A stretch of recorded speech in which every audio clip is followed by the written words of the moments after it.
Where does forgiveness begins with? Forgiveness begins with honesty. Ano ba sa Tagalog yung katapatan, ano? Okay. Pagiging tapat. Pag i-repress natin yung katapatan sa Tagalog, ano pa yung ibang counter, ano niya? Ah, meaning or, different meaning. Pagiging tapat. Magtapat ka na, be honest. Maging magpakatotoo ka. Yan. So, nagsisimula raw ang forgiveness sa pagiging totoo. Pagiging tapat. Kasi alam naman natin, without honesty, siyempre, puro kasinungalingan, siyempre, ang mangyayari. Yan, di ba? Sabi nga nila, honesty is the best policy. Kasi kung walang honesty, sabi nga natin, meron na dapat nangyayaring pagtutuwid. Wala tuloy nangyayaring pagtutuwid. Kasi walang honesty nangyayari. Yung pa namang honesty, both part. Nasaktan ka, ayaw mong lumaki pa yung pag tinanong ka, nasaktan ka ba sa sinabi ko? Hindi, okay lang yun, okay lang. Pero nagdurugo naman ang puso mo. Walang honesty doon. Sa parte naman na nakasakit, dinay lang niya nasaktan niya yung isa, nakikita niya man yung muka. Yung arte-arte niya naman kasi. Pinansin ko lang yung paa niya Siyempre sa paghingi ng tawad, kung pakitang tao lang, hindi ka rin honest doon sa hingi mo ng tawad. Kasi meron kasing ganyan, siya pa yung malakas ang loob gumagalit. Patawarin mo na ako, pambira ka naman. Tapos hindi mo pinatawad, hindi mo muna pinatawad kasi nga masakit pa yung loob mo. Wala na akong kasalanan dyan, ha? Humingi na ako ng tawad sa'yo. Ikaw itong ayaw magpatawad. Ikaw ngayon may kasalanan. Salamat. O, di ba? Sorry sa akin. Oo, kasi humingi ako ng tawad. Ayaw mo akong patawarin. Ay, ganun ka anong tao kasi ka-confused. Kapag hindi mo alam yung plain truth, yung kung hindi ka honest, complicated kang tao kung tutusin. Yung mga tinatawag na taong mga komplikado, napaka-complicated naman itong taong to. Hindi maintindihan. Di ba may mga taong hindi maintindihan, hindi ma-spelling? Yung nga lang mga taong masaya nag-uusap kayo ngayon masaya, maya-maya umiiyak na siya nung matapos siya mag-usap. Yung mga taong emotional ko yan. Oo. Yung mga mahirap spelling na tinatawag. Kasi yung nakakapatawa ng minsan. Sa trabaho, pag nag-aaway sila kayo may konting sakit na loob. Ito ka trabaho ng maigi Kasi kailangan kung meron ka ng totoo, kung dapat ayos naman ka. Nakaroon ka ng peace. Especially yung mga yung mga nagsusunog sa sariling luha sa opisina. Wala, hindi nga niya makapagtrabaho maigi kung nalulunod siya sa sarili niyang luha. Di ba? Sa kanyang cubicle or what? Kasi masyadong emosyonal. Masyadong, ba tawag doon? Maramdamin. Balat sibuyas. Dito sa Saudi Arabia, hindi uubra ang maramdamin. Hindi. I'm telling you, no. Sister. Kung paano po pinatawag na, kunyari, nagchismisan. O sige, pinapatawag kita, pero naglaylo ka sa kanya. Bahagi ko ba yun? Pinatawag mo siya, pero naglaylo ka. Okay. Oo nga. Hindi na ako magkukwento sa kanya. Iniwasan mo. 99% pa naman ng buhay ko, kinuwento ko sa kanya. Hindi ko na kukwento yung 1%. Di ba? Okay, pati yung tanong mo, dadaanan natin. Okay, dadaanan natin. Kasi ang gagawin natin ngayon sa pag-aaral na ito, iba-bracket natin sila. Iba-bracket. Ilalagay natin sa tamang basket yung dapat na kalagyan, yung dapat anumang ilagay sa basket. Kasi nangyayari sa atin nga, meron kang malaking kawali, doon mo nilalagay lahat. O meron kang malaking cabinet, nandiyan ang sapatos, nandiyan ang panyo mo, nandiyan ang underwear mo. Aayusin natin ngayon. Aayusin natin siya. Okay? Para ayos din yung treatment sa bawat isa. Kasi ganun tayo, we're confused. Hindi mo alam kung saan may ilalagay isang bagay. Kaya pag pinagalo-halo mo, hindi mo na alam paano ka magre-react. Okay? So, maganda yung tanong niya, pati kay Kuya Arman, sasagutin natin niya isa-isa. So, forgiveness begins with honesty. Jesus' initial words are simple. If your brother or sister sins against you, rebuke them. Ganon ka-plain. I-rebuke mo, sawayin mo. No? But they communicate foundational aspects to the giving and receiving of forgiveness. So dito makikita natin, simpleng salita lang sabi ng Lord, pag merong nagkasala, okay, rebuke. Meron munang pagsasaway. Kasi ang hirap sa atin kasi, hindi mo pa sinasaway, nagpapatawad ka na. Yung tao tuloy, lumalaki ang ulo, nagkakaroon ng hydrocephalus. Yun ang nangyayari kahit sa loob ng simbahan, no? Yung mga kapatiran matitigas ang ulo, hindi kasi nakakaramdam, nakakarinig ng saway Kaya feeling nila nakakaligtas lang sila. Dapat may pagsasaway muna. malaman niya muna yung nagawa niya. Malaman niya muna may nasaktan, malaman niya yung repercussion nung ginawa niya. Kapag nalaman niya na yon, hayaan mo siya masaktan, malungkot, umiyak, then may hingi ng tawad yan. Kasi doon magmumula ang paghingi ng tawad sa rebuke eh. Kasi kailangan malaman ng taong nagkamali siya, nakasakit siya eh. Kasi kung hindi, hingi ba ng tawad yun? Pride. Di ba? Kung hindi man pride, kasi double side of the coin, kung hindi man pride, mangmang siya eh, inosente, hindi niya alam nasaktan ka niya eh. Yung bang ikaw, tayo nga kasi tipong hindi nagsasalita, may narinig kang ganyan, kaya pinatatamaan yun, nalungkot ka na, isang buwan mo na siyang hindi pinansin.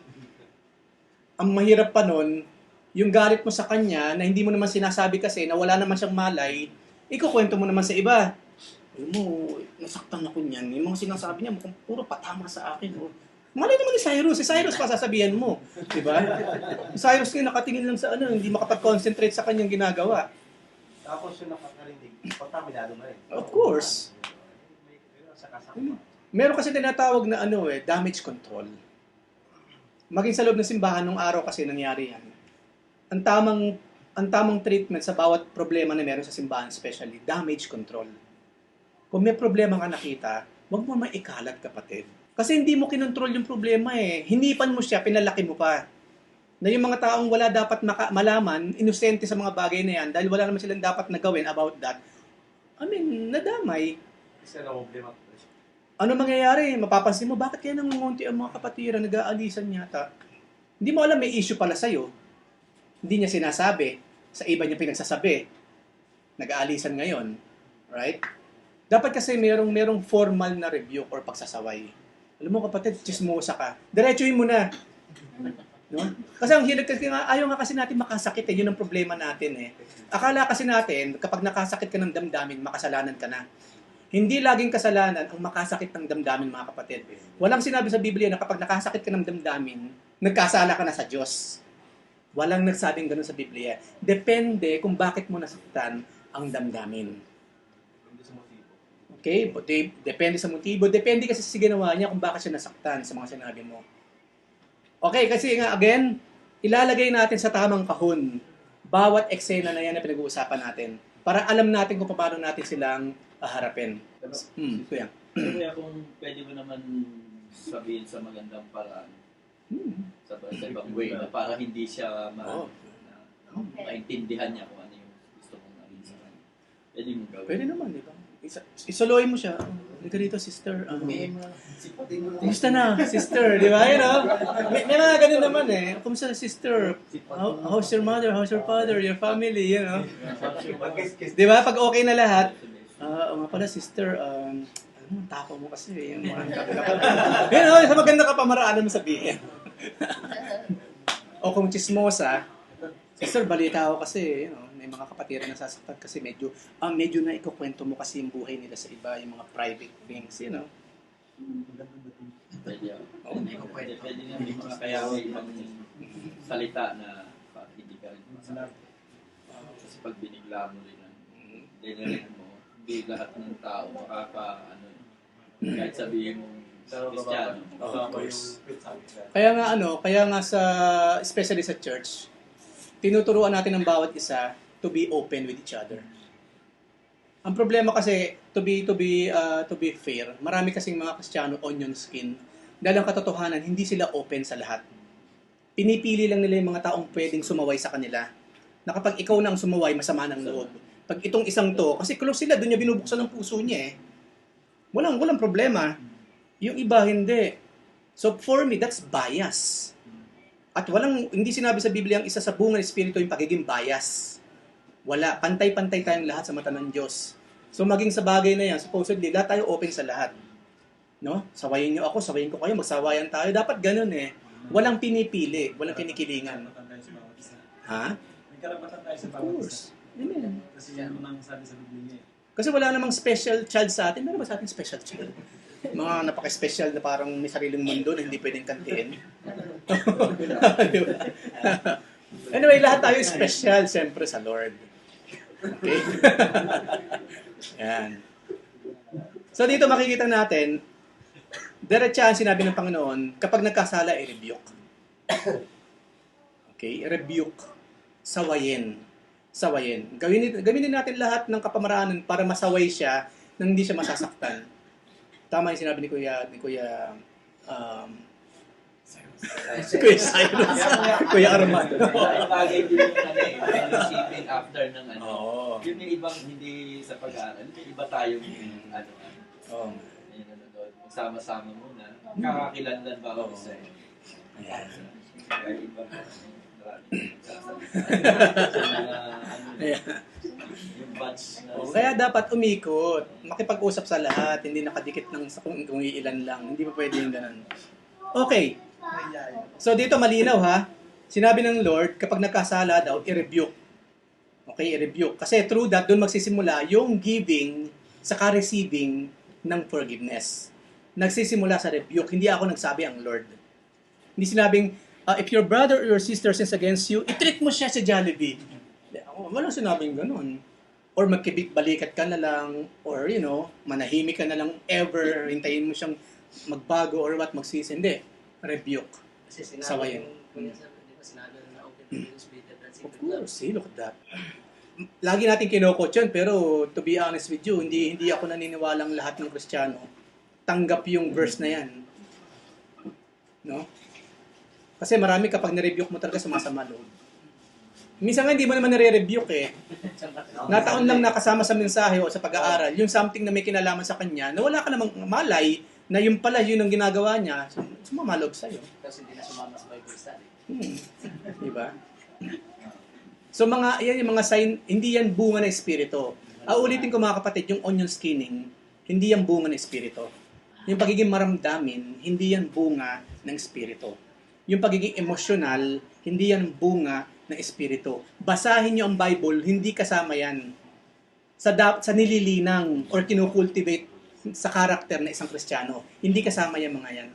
Because those are just for the flesh. Bunga ng laman yung mga bagay na yan. So ituloy natin. So anong dapat natin gawin para malaman natin kung saan natin dapat ilagay yung mga bawat eksena sa buhay natin. Nang sa ganun alam natin kung issue na ba ng forgiveness to at paghingi ng tawad o hindi. Oo nga naman, di ba? Kasi yun ang tanong ninyo eh. Yun ang tanong natin lahat. So sabi diyan, define the offense carefully. I-define mo kasi yung ginawa. Tayo kasi dine-generalize natin eh. Na kapag may ginawa, natumbay yung baso, nagkasala, naubos yung pagkain, nagkasala. Yung dine-generalize natin, pero mamaya after this, pag-usapan natin, bakit ganun tayo? Bakit it's so easy for us to be offended? No? Tapos, hindi lamang yun, exaggerated naman tayo sa mga actions natin or reactions. Okay, pag-uusapan din natin yun. So, sa honesty kasi, ang una, rebuke. Pero of course, bago mo gawin yan, i-define mo muna, ano ba yung nangyari? Okay, ano ba yung nangyari? If your brother or sister sins, sabi dyan, nagkasala. So, definitely, kasalanan ang pinag-uusapan natin. The use of the term brother or sister puts this in the context of relationship and reminds us that the primary place forgiveness needs to be expressed is in the community of faith. Hindi dapat nawawala ng pagpapatawad, especially sa simbahan. Hindi nawawala yan. Naikwento ko na nakaraan yung nangyari sa simbahan ng Corinto, na kung saan pinatawad, nagsisi talaga yung tao at natulungan siyang bumangon ulit at magbalik loob, nagsilbi ulit sa Diyos. Jesus' words carry wisdom for everyone. But they were first meant for the church. Kasi tayo magkakasama eh. Family of God kasi ang kausap dito ng Panginoon, yung mga apostles, mga disciples. Of course, pag-uusapan natin later, yung mga nasa labas. Christians, more than any others, are to forgive one another. Especially tayo. Ano ba sinabi sa Biblia? Sa aklat ng Pedro ba yun? Ano sinabi doon? Love covers a multitude of sins.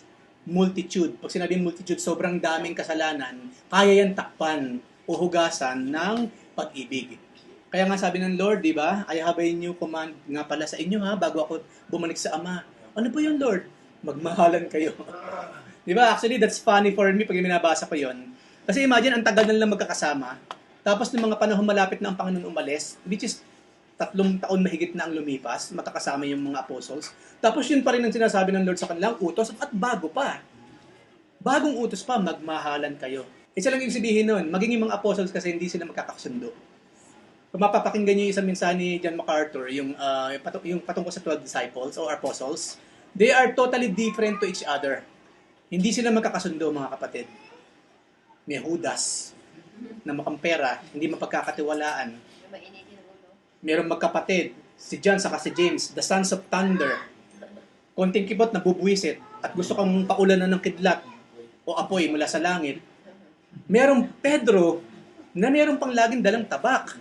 Pag halu-haluin mo yung mga yan, like us in the church, mga kapatid, walang inosente sa atin, walang perfect sa atin, walang pure.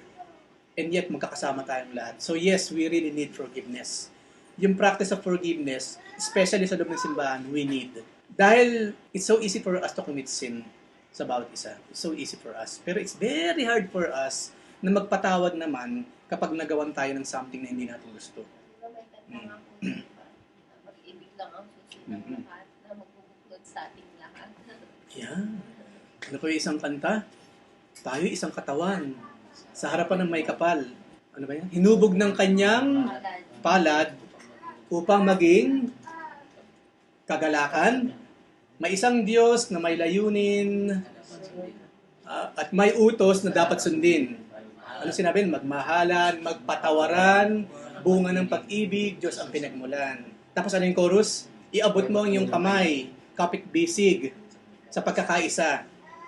Kung may tampuhan man o alitan, ano sinabi doon? Tapusin na, limutin na, tayo ay magkaisa. Kapag kinakanta natin yan, talaga ako inisip ko, Lord, totoo talaga itong kinakanta namin. Kasi it's so easy to sing eh.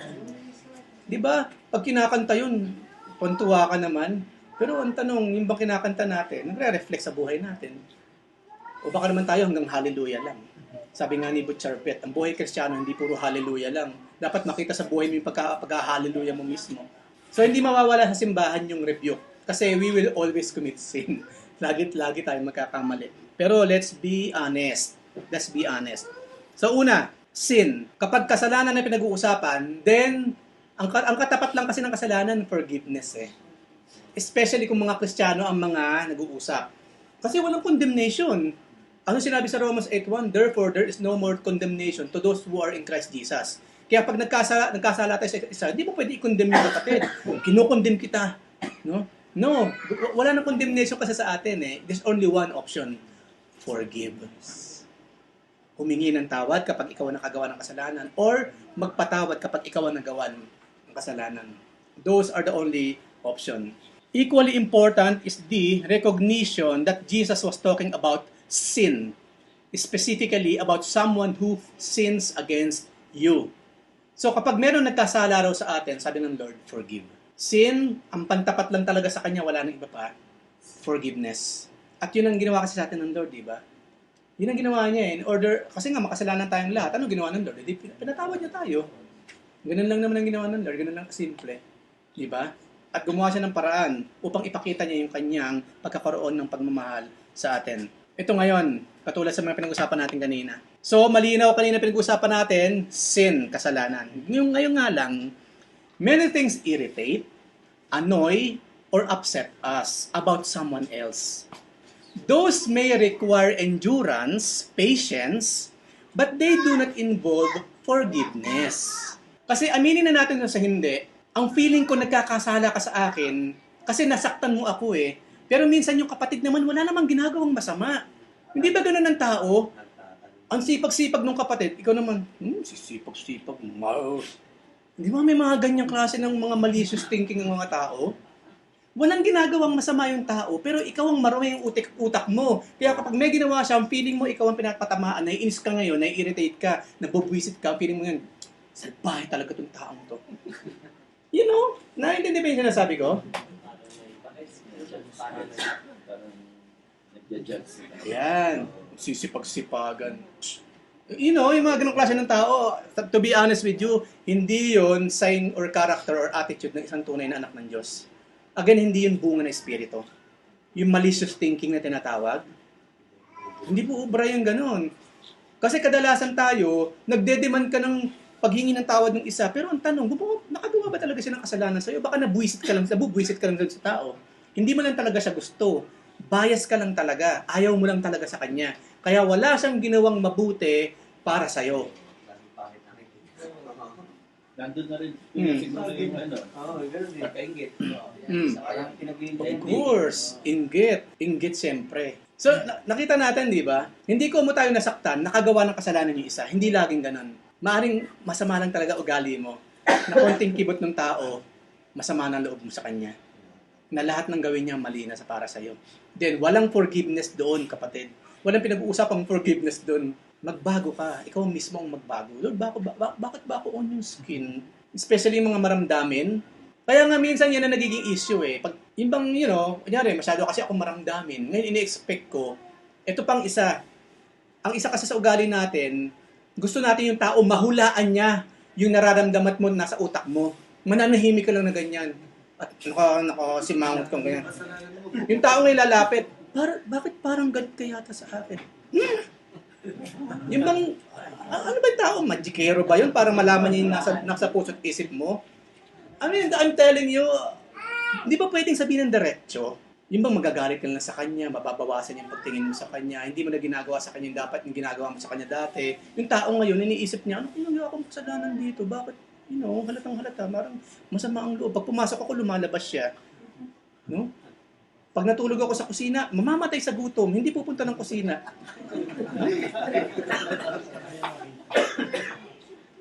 Pag nag-stay ako ng maghapon sa loob ng banyo, hindi gagamit ng banyo. Talagang titiisin niya. Why? Ayaw bang sabihin ng diretso? No? Ayaw bang sabihin ng diretso? Hindi yung bunga ng espiritu. That is the flesh. That is the flesh. Baka may nangyari na rin kay Jesus yan. Inanuhan siya ng mga tao. Mm. Iba nakisalo siya sa mga tax collector. Nakikain na kayo. Diba pinag-usapan siya? Yung mga nakakatamang eksena sa Biblia yan.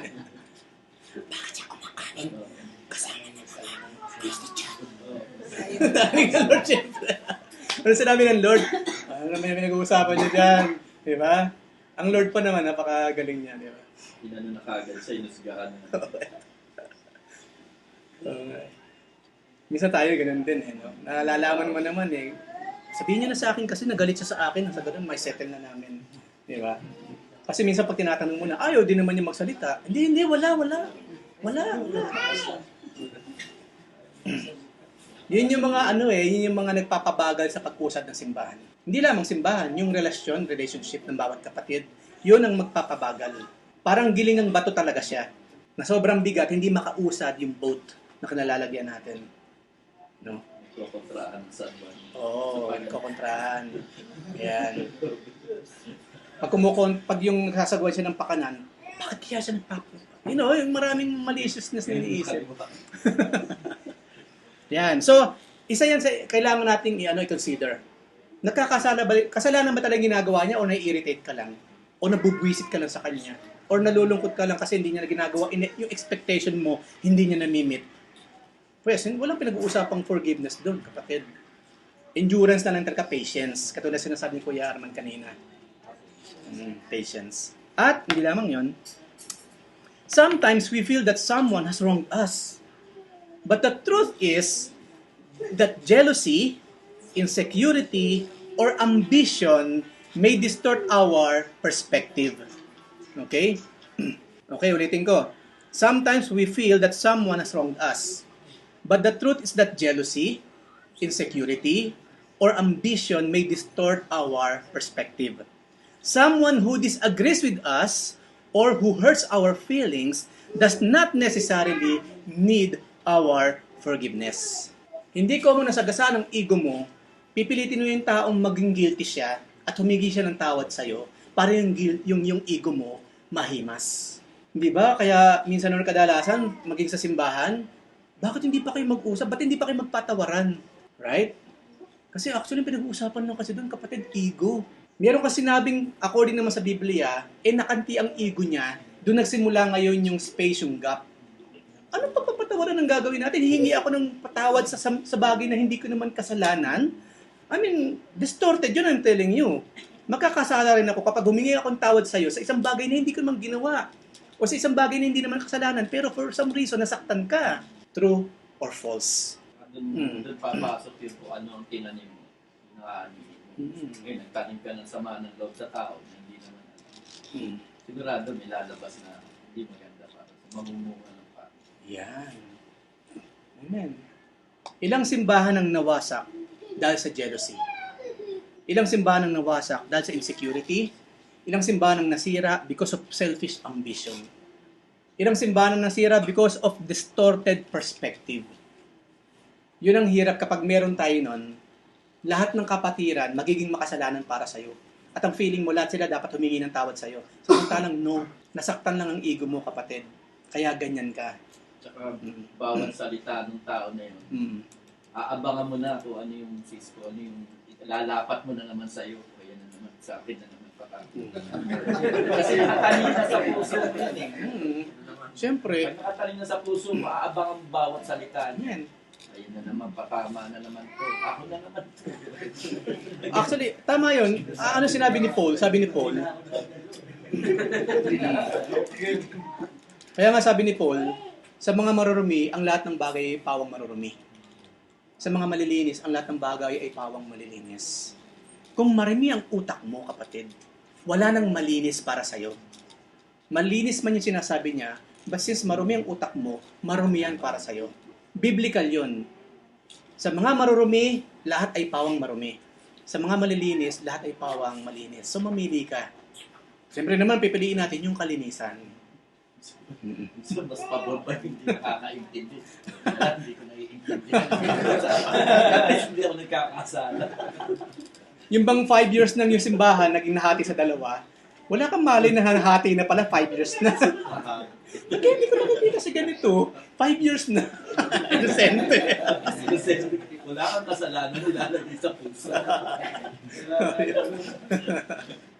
Yan.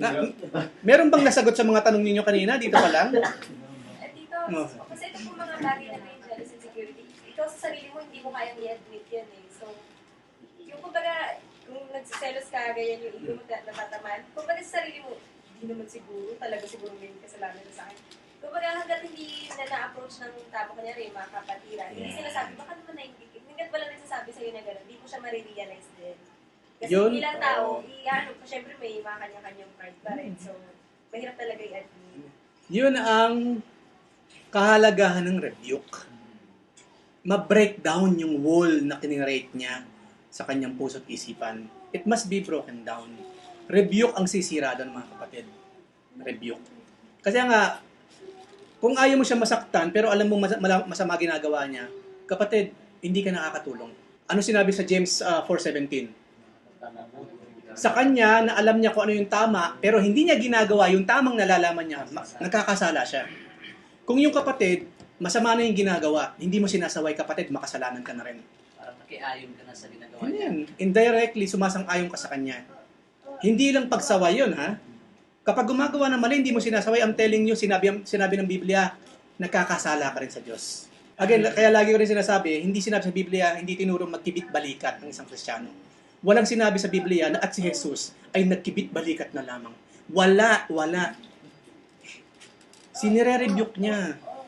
No, nire-rebuke ng Lord. Pinupuri niya, nire-rebuke niya. Ganun ang Lord diretsahan. Kaya yung clear ano daw sa hindi pa niya nakita. Okay, ano ba uli yung tanong, sister? Yung tinatawag mo siya, pero naglaylo ka sa kanya. Lumayo. Hindi, naglaylo ka lang. Hmm. Kumbaga, nagbawas ka lang ng chismis. Huh? Hindi na kayo masyado naging close. Iwasan. Iwasan mo na. Kung Okay. dati 5 oras yung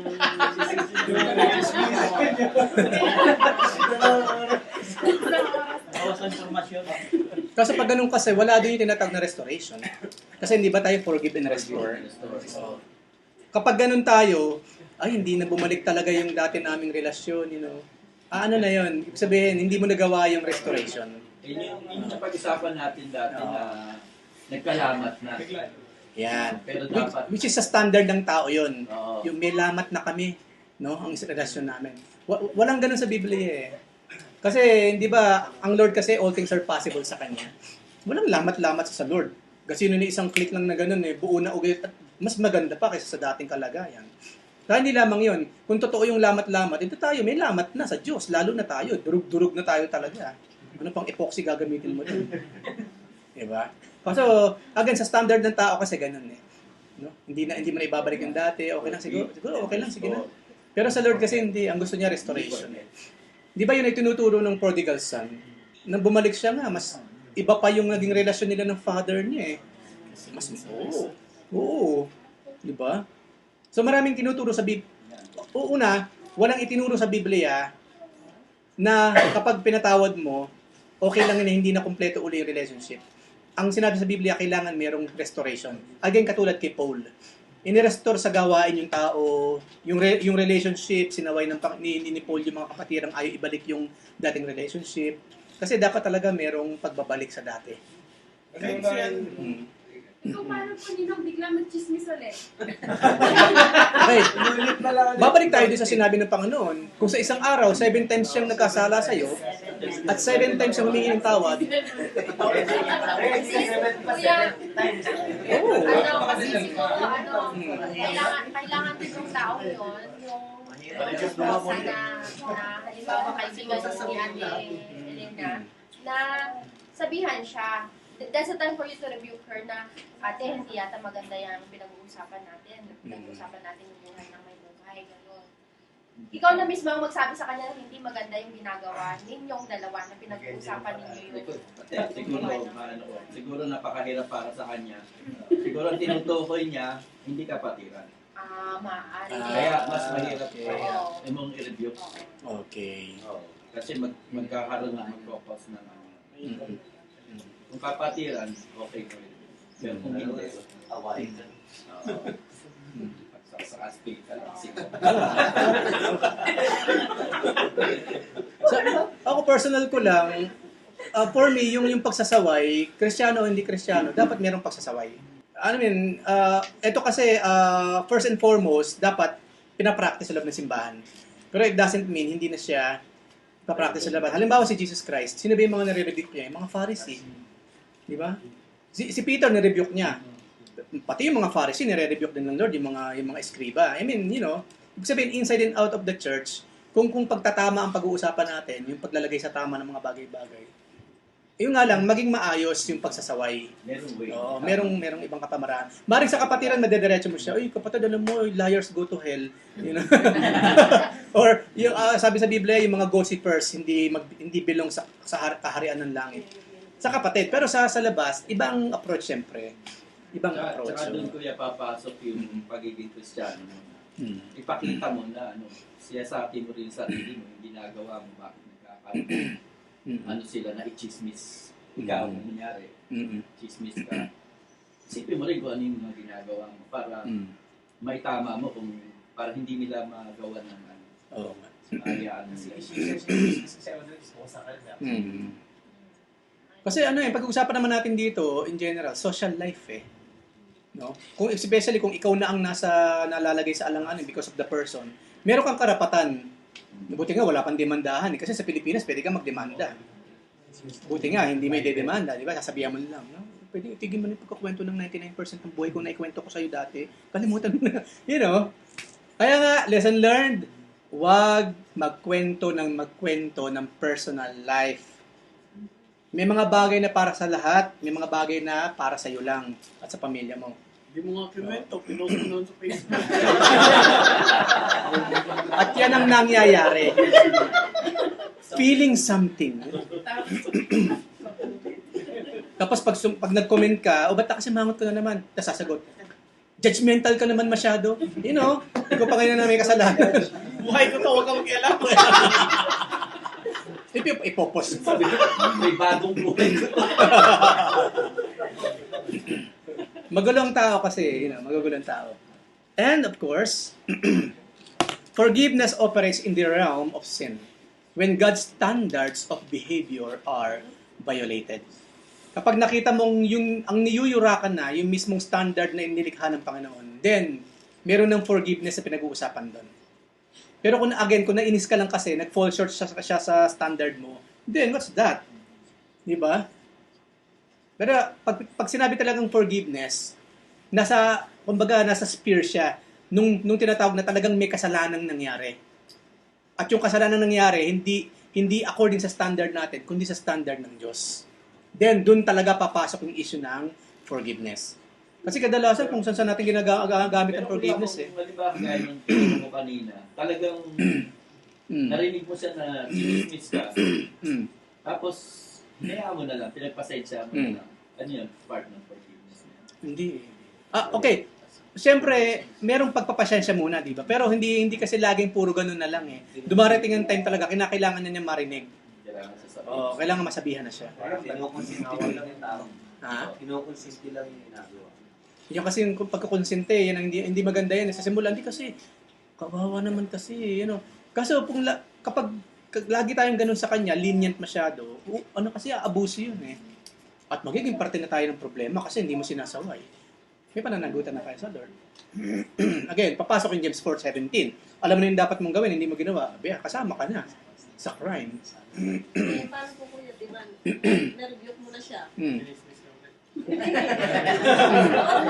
Oo lang siya na tapos ginagawa po niya. Okay. Hinaiki mo na. Tapos kinabukasan mo naman. Doon papasok, for me, doon papasok yung church discipline.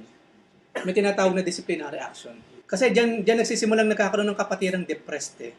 Kasi may kapatirang wala namang ginawa kasi, kundi sirain ang buhay niya.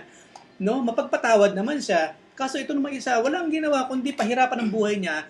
Kung kinakailangan, pumasok na yon sa leadership. Kasi church yung nag-usapan natin. Halimbawa sa mga magkakapatid, isa lang ang magulang natin ng Diyos. Sa atin, ganun din, di ba? Kung hindi natin talaga maayos to, then papasok na yung tatay, yung nanay, yung parents. So, ganun din sa church. Kailangan pumasok na ang simbahan doon. Kasi may mga bagay na hindi talaga masosolve between you and the person lang eh. Kinakailangan, andun talaga yung yung judgment ng lahat. No? Kumbaga, yung pagpapataw ng tamang judgment mula sa lahat. Doon papasok ang church. No? Di ba kuya sa inano tayo by grace sa sin natin. Pero wala naman humihingi sa atin ng patawad sa Lord nung ginawa niya. Hinahit na niligtas tayo sa kasalanan. Nangyari yun, kasi ang bunga kasi ng grace ng Lord, yung repentance natin. Kasi hindi tayo magre-repent kung yung grace hindi natin naramdaman eh. The reason na nagagawa natin mag-repent, kasi kumilos yung Holy Spirit, hindi po yung puso natin, pinaramdam yung kanyang love, yung kanyang mercy and grace. And through that, then natuto tayo humingi ng tawad. Ganun na nangyari. So, ganun pa rin yun, ang suma total, kapag naranasan natin yung mercy and grace, we will repent, magsisisi tayo, hingi tayo ng forgiveness. So, pwede natin i-apply din sa natin. Yun nga, paghingi na, yung pinagagawan ka ng pinagpapasensya mo, pinagpe-pray mo na lang siya, minsan, maintindihan mali. Walang masamang ipag-pray, pero kung nakita natin na yung prayer natin kinakailangan ng sabayan ng action, then sabayan ng action. Kasi minsan may mga maliliit ba na bagay na hindi natin alam na tumatagal lumalaki, pero pinagpapasensya lang na. Kasi yan kumbaga, titingnan din natin yung sitwasyon. Especially sa kapatiran. Kung yung ginagawa niya na pwede mo naman pagbigyan, pero sa tingin mo, kapag nasanay siya ng ganun, baka iba naman ang gawa niya, magkaroon siya ng problema sa iba. I mean, hinihipo ka na ng Lord na magsalita ka na kapag ganun. Kasi hindi lang naman tayo iniintindi natin eh. Kunyari, inubusan ka ng ulam, pinagpapasensyan mo siya. Kaso, ang iniisip mo ngayon, naku, huwag niyang gagawin kay Lito to. I mean, baka, sinisimulan na niya ngayon. Yan. Ibig sabihin, meron kasi tayong responsibility eh. Hindi ko tayo pasensyoso, kaya natin pagpasensyahan. Doon na natapos yung responsibility natin sa kanya. Hindi. Kalahati ng responsibility lang yung pagpapasensya eh. Yung another half, sawayin siya. Malaman niya yung ginagawa niya na hindi tama. No? Kasi again, babalik tayo sa James 4:17. Alam mo, dapat sinasabay ito eh. Yes, lagi ko siyempre nagpapasensyahan. Kaya lang, kailangan kasi malaman niya eh, na hindi tama yung ginagawa niya eh. Na hindi laging dapat nagpapasensyahan yung mga ginagawa niya. People must know. May mga tao pa naman hanggat hindi napagsasabihan, hindi magbabago eh. Minsan nga, nasasabihan, hindi pala bago. Mga matitigas ang ulo talaga. Hindi ko, siguro po yan yung pagpapasensya, isa, dalawang beses, pangatlong beses, okay pa. Pero kung pang-apat, pang-lima, pang-anim, pang-pito, kailangan mo ng sabihan, di ba kuya? Siyempre. Abuso na kasi yun eh. Kasi yung pagiging tolerable ng ginagawa niya sa'yo, yung natotolerate mo hanggang sa kaya mo, kakayanin mo talaga. Pero, paano siya matututo? Oo. Amen. Kasi minsan yung mga tayo na lumalabas yung, kagaya sa isang pamilya na mga Kristiyano, sa mga anak na nagkakasala, kumbaga lumalabas yung Kristiyano, hinahayaan na lang yung mga anak na gano'n. Hihintay na lang yung mga gano'n. So, kung hintayin mo kasi, Kaya yung pamamalo, di ba, kuya, ano naman. ayun, biblical yun. No? Oo, pero hindi niya ginagawa kasi Kristiyano siya, ayaw niya saktan. Pero, Pero pag sumusobra yung mga bata, pero tumatagal, hindi mo alam, mali. Wala. siyempre. Spoil. Yan. Kaya once in a while, nagpapaalala rin tayo sa pulpito. Halimbawa, napansin nga natin, may mga ginagawa yung mga kapatiran na, kung tutusin, hindi man talaga kasalanan. Kaya lang, nagkikreate ng discomfort sa lahat, nalalagay sa alanganan ng security ng simbahan, then, meron dapat gawin doon. Right? Meron dapat gawin doon. Pag nalalagay sa security ang buong simbahan, nare-risk ang security ng simbahan, hindi man natin may kukonsider na kasalanan yun, but still, may lalagay ka pa rin sa kapahamakan ng ginagawa niya. So, kinakailangan pa rin sawayin yung mga ganyan. Diba yun yung mga eksena, yung mga example natin. Hindi naman talaga directly kasalanan yung ginagawa niya. Kaso nga, inilalagay niya sa kapahamakan yung buhay mo sa kanyang simbahan. Then, kailangan sawayin. Kailangan pa rin sawayin. So, diretso natin. Forgiveness cannot be our first response kaagad. Nor, of course, it can ignore the reality of evil. If an act can be excused, it needs to be understood, not forgiven. Iniintindi. Yun yung sabi ni Kuya Arman, of course. Forgiveness is about the inexcusable. Doon na ngayon papasok ang issue ng forgiveness. Kung sobra na yung ginagawa niya, hindi na tama, out of proportion na. It does not ignore or deny sin or turning a blind eye. Yun yung pinag-usapan natin kanina. Alam mo na mali yung ginagawa niya, kaso nagpipikit ka na lang ng mata. Kasalanan din yun, kapatid. Hindi ikaw yung direct na nahihirapan, nalalagay sa alanganan sa ginagawa niya. Si Lemuel naman, parang hands off ka na. Hindi rin, ha? Kung nakita mong mali yung ginagawa niya kay Lemuel, meron ka responsibility ng sawayin yung tao. Hindi naman kinakailangan laging ikaw ang nagawa ng masama, para kumilos ka, Ganun din naman, kung merong someone na gumagawa ng something na masama sa isang someone, then you are responsible na pumagit na ayusin yun. Hindi pa rin tayo excused. No? At lalo na sa simbahan, ganun din. Kaya pumapagit na rin tayo.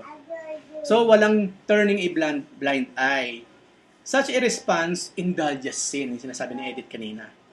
Kapag nagkibit-balikat ka na lang, nag-blind eye ka, or wag na kasi baka masaktan, okay, ini-indulge mo yung kasalanan.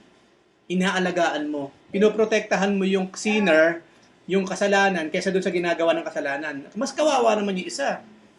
Di ba? Mas kawawa. So, rather than dealing with it through the hard work of forgiveness, by keeping evil shrouded in darkness, we permit it to endanger others. Kaya mga kapatid, ang pamanhikan ko sa inyo, hindi man tayo yung directly malalagay sa alanganan, pero alam mo merong someone na naglalagay sa alanganin sa isa pang someone, do your part. Napansin mo na kasi, napansin mo na diretso mo na, pansinin mo na, mamansin ka na. Kasi kung maghihintayan, sabayin mo na, sabihin mo na sa kanya. Sino yung gagawa nun? Kaya minsan, syempre, mga leaders, halimbawa mga elders, our position sa simbahan, di ba, dictates yung klase ng mga action na hindi kayang gawin ng iba. Halimbawa, yun, sa mga leaders, bilang leader, handa na kami na makarinig ng masasamang salita. Especially doon sa mga tao na nasagasaan ng ego dahil nasaway. That's why lagi ko sinasabi sa inyo, hindi ko sinasabi na sanay na ako, pero dumating na ako sa punto, I do not mind at all. Kung meron nagagalit sa akin, may nagtatampo sa akin, kung tama naman yung ginawa ko, I really don't mind at all. Hindi ako papa-apekto doon. Because my position in the church dictates this kind of thing. Hindi kasi ubra yung pusong mamon sa leadership, mga kapatid, I'm telling you. Hindi ubra yun. Hindi ko sinasabing dapat pusong bato ang mga leader, pero hindi rin naman pusong mamon. Naalala ko nga sinabi ni Kuya Neil noon, bago siya umalis, bago niya kami inaiwan sa leadership, may buffer zone. Dapat laging merong buffer zone between the leaders and the members. Yes, open tayong sa isa't isa, pero hindi ka pwedeng lumagpas sa limit na ito, kasi pag lumagpas ka dito, then you will hear something from me. You know? Yes, we are friends, magtatawanan tayo, pero alalahanin mo, kapag meron ng something na dapat ikagalit, magagalit ako. If there is something na kailangan i-rebuke sa'yo, I will rebuke you. Regardless, kung matagal na tayo magkasama, magkaibigan man tayo, magkasama tayo sa kwarto, but my position in the church dictates for me to do this. This is my responsibility. Kaya, kaya minsan malungkot man, kaso kailangan lang talagang tanggapin. Yung bang minsan parang ang dating mo, parang nagiging cold-hearted ka tuloy. Para kang pusong bato. But, kung ginagawa mo lang naman ang part mo, so be it. Anyway, we are not men pleasers. We are not pleasing men, but God. At the end of the day. Okay? At the end of the day. So, tandaan natin, ang isa sa ministry natin, kapag meron ka nakitang something, namumuo pa lang, sawayin mo na kaagad. Huwag mo na hintayin lumaki. Kasi gagawa mo ng paraan kapag malaki na yung apoy. Come on. Yun ba yung sinabi sa Biblia? Hindi. Simula pa lang, spark pa lang, pinapatay na siya, pinipigilan na. Narinig mo, medyo nagkukunto-kuntuan na sila patungkol sa buhay ng isang kapatid. Sawayin mo na kaagad. Huwag mo na hintayin na lumaki pa yun, marami pang makaalam.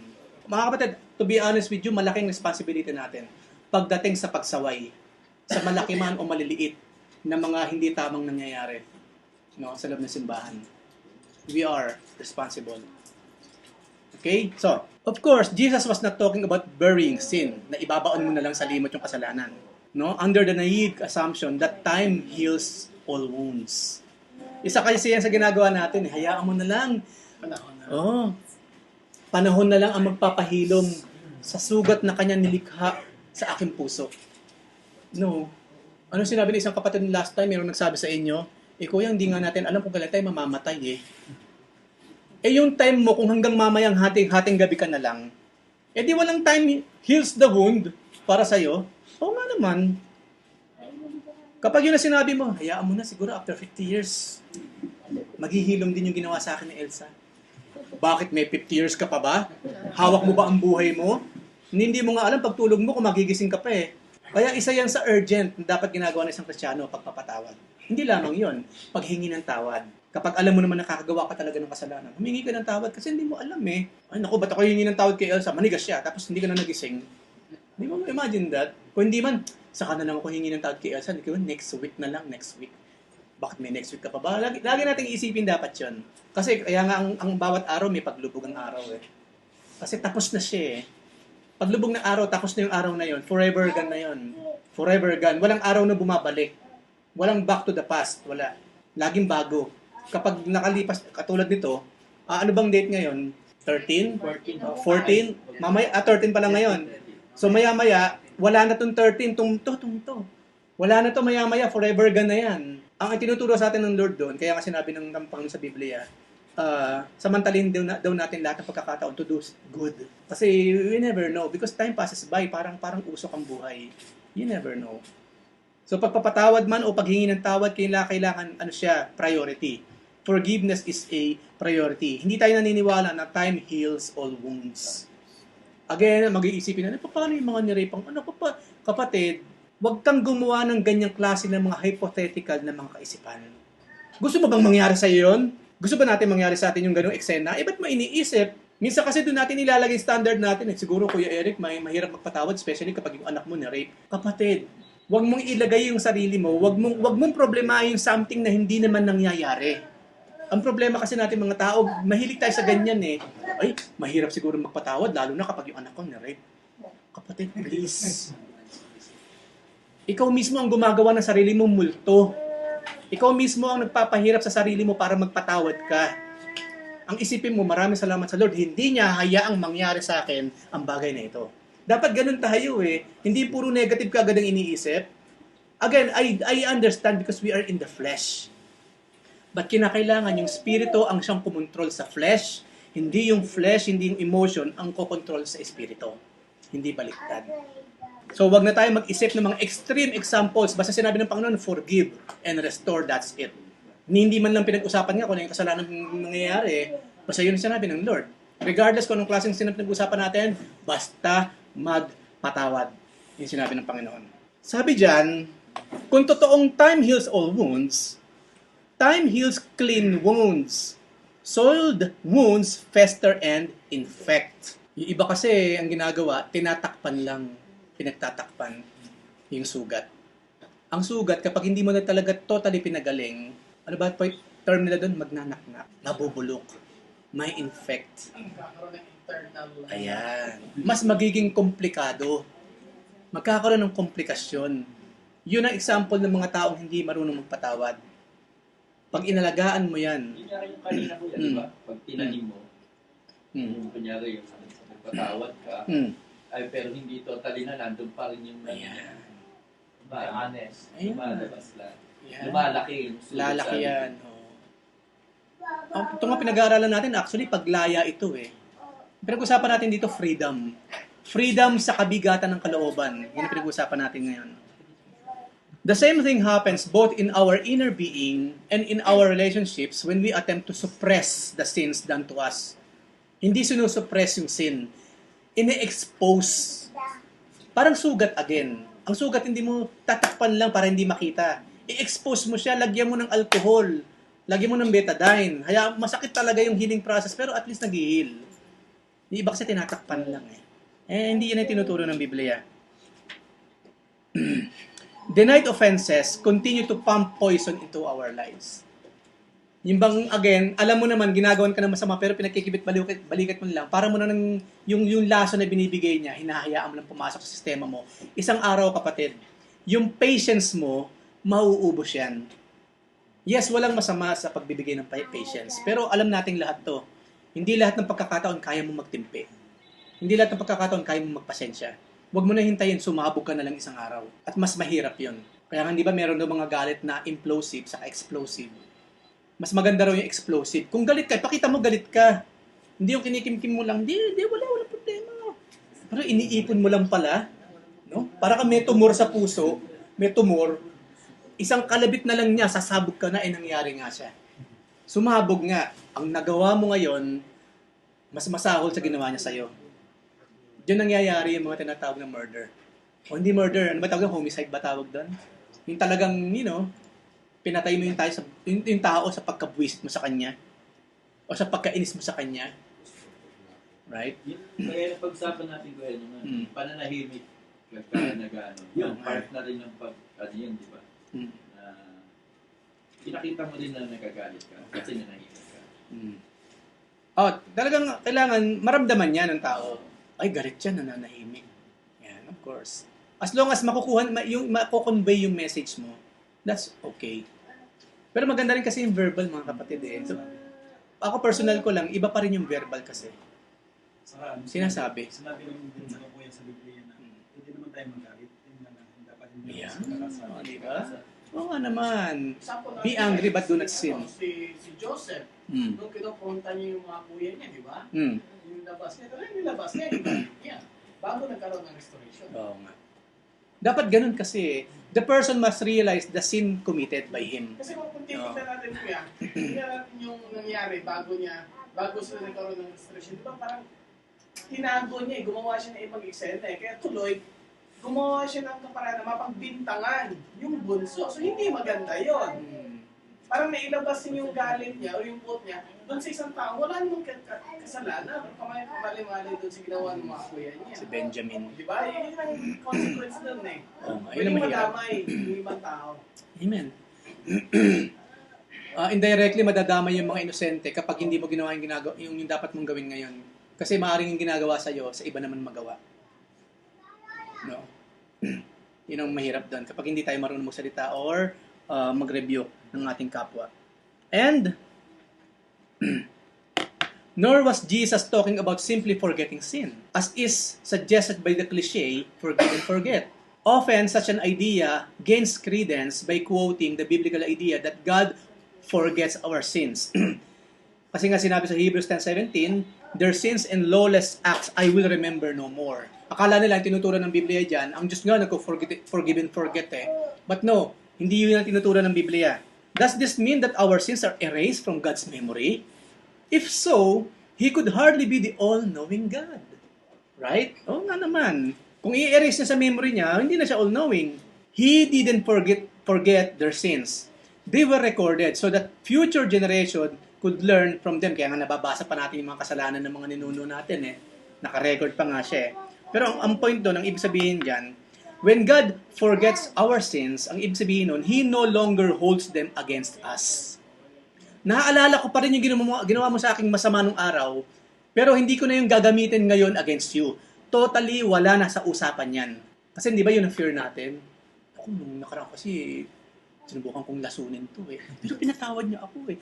Baka ako naman ang lasunin ito or what. Hindi, magbibigay siya ng assurance, no, huwag ka mag-alala. Hindi kita lalasunin. Oh, kain ka pa. You know? Ang Lord kasi ganun yung sabihin nun. Ganun ang sabihin ng Lord. Alam ng Lord, walang bagay na lihim sa Kanya, pero ang Lord kasi gracious siya at merciful. Hindi ko na i-hold yung nagawa mo ng araw.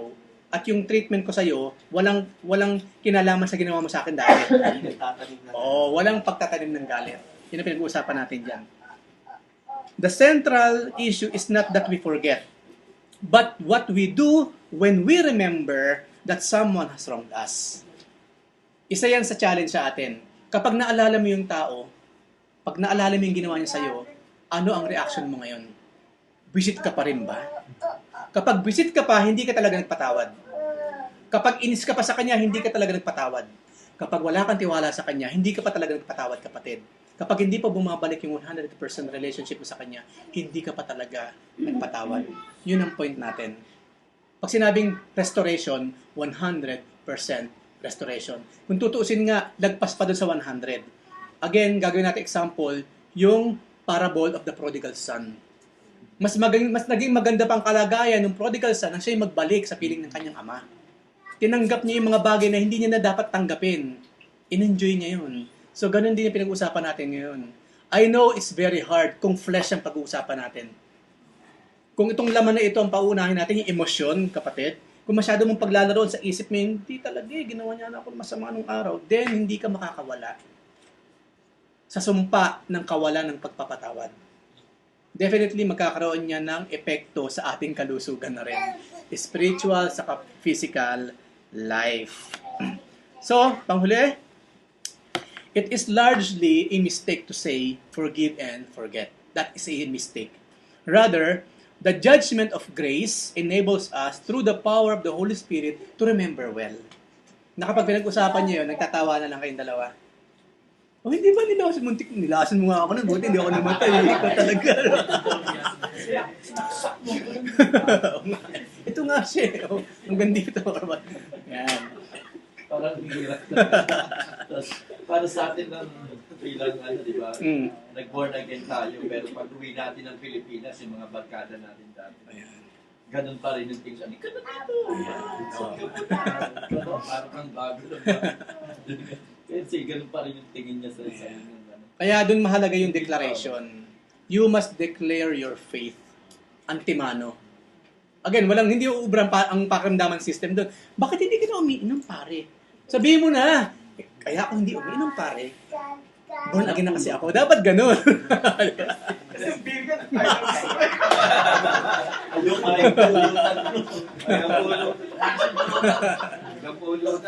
Yun ang kagandahan ng sinasabi ng declaration. Vocal, verbal declaration. So, ang panghuli, the only way to truly forgive is by remembering. Because, mga kapatid, we remember. No one forgets. Mula maliit tayo hanggang ngayong mga medyo malaki na tayo, we still remember. Nalimutan ba talaga natin? Tell me.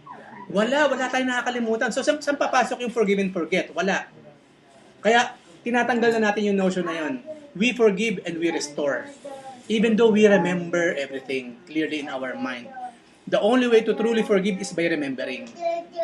We cannot make a simplistic connection between forgiving and forgetting. True forgiveness requires a careful look at what has actually happened. Be honest about it. Be honest. So, nagsisimula sa honesty. Kung ano yung naramdaman mo, sabihin mo sa kanya. Kung mali ang ginagawa niya, sabihin mo, diretsahan. Be honest about everything. Then, magkakaroon ng pag-aayos. Regardless kung magiging negative ang dating sa kanya o hindi, basta't gawin mo yung part mo. Kasi ay isa yun sa fear ng tao eh. Di ba paano Kuya Eric, pag sinabi sa kanyang mali yung ginagawa niya, kasi baka magalit. Di, hayaan mo magalit. Kung kuya, pamunahan mo na, ikaw na humingi ng tawad sa kanya. Diba, sabihin mo sa kanya. Wala yung proseso. Sasabihin, pasensya ka na kung baka may nagawa ako kaya chinichismis mo ako, baka may nagawa akong hindi ano. Kaya ang dal-dal-dal mo. Kaya doon sa isip mo, pasensya ka na. Ganyan. Hindi yun eh. Oo. For me, kasalanan yung paghingi ng tawad nang hindi mo naman kasalanan. Kasi para mo siyang bine-baby, pinapamper kapag gano'n. Kasi si Jesus Christ kasi again, kung babalik tayo sa example natin, rebuke. Hindi sinabi, pasensya ka na, Judas, impyerno punta mo ha, kasi ikaw eh. Hindi. Son of perdition, no? Ano sinabi sa mga Pariseo? Hindi si Abraham ang tatay niyo, si Satanas ang tatay niyo. Hindi niya walang paligoy-ligoy. Diretsahan ng Lord kasi kumusalita. Si Paul, si Peter, lahat sila, ganun naka-straight. Oo. Kumbaga wala silang pasakalye. Talagang diretso ka agad. Walang kida-kida. Okay? Isa lang, diretsahan. Okay, so, matapusin natin to. So, ang una raw, dapat nagsisimula yung forgiveness by being honest. Be honest about everything. Be honest about everything. Next time, pag-usapan naman natin yung confront the sin courageously. Diyan kasi nagkakatalo ang mga Pilipino especially, maging mga Kristiyano. Takot. Siya na ang ginagawa ng masama, siya pa yung takot mag-rebuke. Yun naman gumagawa ng kasalanan, siya pa ang matapang. No? Oo. Of course, sa standard ng mundo, ganun talaga. Pero sa standard ng langit, no, hindi. That's distorted, kaya itatama natin. Itatama natin yan sa magitan ng mga pag-aaral na ito. So hopefully, kahit paano, nakita natin ngayon kung meron man tayong kakulangan pagdating sa bagay na ito. Kung na-realize natin, bakit kaya ako ganito? Wala naman sana masama sa pagiging pasensyoso, pagiging peaceful. Kaso, minsan talaga, gusto ko na sawayin, pero hindi ko ginagawa eh. Then, that's wrong. Kasi may nagko-convict na sa'yo eh. Kapag ganun tayo, meron na nagko-convict. At kapag hindi mo sinunod yun, yan yung committing sin. Isipin mo, ginagawa ka na niya ng kasalanan, nakakasala ko tuloy. Doble-doble ngayon yung nararanasan mong dilema. Right? So kapag merong kamalian, merong kalikuan, dapat merong pagtutuwid na dapat gawin. So meron ba tayong question o karagdagan ko yan? Pero dapat, pag ginawa nag-review ka, dapat hindi mo na ginagawa yung nagsasabihan mo na. Dapat, baka yun ang ginagawa mo, ginagawa mo rin. Of course, kung chismoso ka, at sinasaway mo siya dahil chismoso siya, of course, kilabutan ka naman. Sasabihin mo yung tao. Kaya nga, Wala kang authority, kuya, kapag yan, walang authority.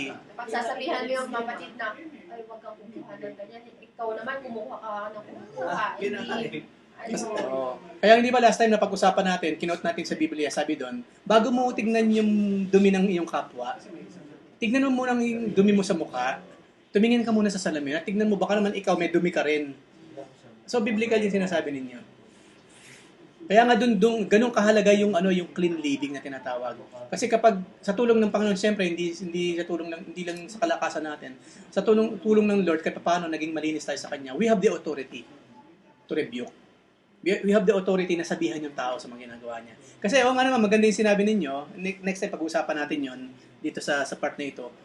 Maaari, kaya maraming tao, maraming Kristiyano, hindi makapag-rebuke because meron din silang inaalagaan something na alam nila hindi rin tama.